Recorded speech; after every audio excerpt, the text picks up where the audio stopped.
बताएं। हंज़ला रज़ी अल्लाह ताला अन्हु जिन्हें गसीले मलाइका कहते हैं। ये सामने वाला मज़ार? नहीं, ये नहीं, वो व्हाइट कलर की दीवार है। चलिए जी, वहाँ से थोड़ा सा घूम जाते हैं। वो उन्होंने बताया। ये किसका मज़ार है? हजरत हंज़ला रज़ी अल्लाह ताला अन्हु, अच्छा जिन्हें गसीले मलाइका भी कहते हैं। अच्छा। हाँ जी, मलाइका कराम ने उनको गुस्ल दिया था क्योंकि उनका जिस्म अथर मिल नहीं रहा था ना। हाँ। तो सहाबा कराम ने अर्ज किया था कि या रसूलुल्लाह सल्लल्लाहु अलैहि वसल्लम, जो हजरत हंज़ला है वो नहीं मिल रहे, तो वो कहाँ है? तो आप मुस्कुरा दिए। तो आप सहाबा कराम ने अर्ज की कि या रसूलुल्लाह आप क्यों मुस्कुरा रहे हैं? तो फरमाया कि क्योंकि आपको तो नहीं पता, मुझे पता है कि उनको तो फरिश्ते गुस्ल दे रहे हैं। तो फिर जब आप मिले तो आपके जिस्म के चूँकि पीस किए हुए थे, तो आपका सर अनवर को से पानी टपक रहा था। अच्छा।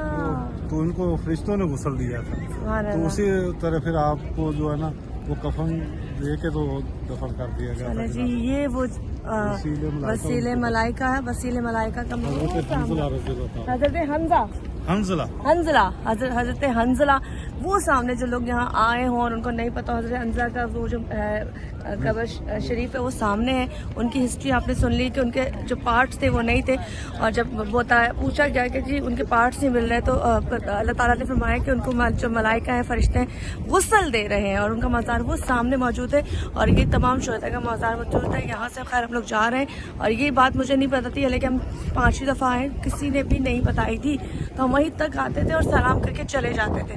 तो यहाँ पर मुश्ताक भाई ने हमें वो जगह भी बताई है, हंज़ला, हजरत हंज़ला का जगह भी बताई है, जहाँ पर वो इस वक्त उनका आराम गाह है। और उनकी जो हिस्ट्री थी वो भी आपको बता चुकी है कि जी वो उनके पार्ट्स नहीं थे, लेकिन उनको गुस्ल दिया जा रहा था। जब उनका सर मिला था तो उनके सर से पानी बह रहा था, जिसकी वजह से पता चला था कि जी ये हजरत हंज़ला है, और फिर उनको यहाँ पर दफनाया गया।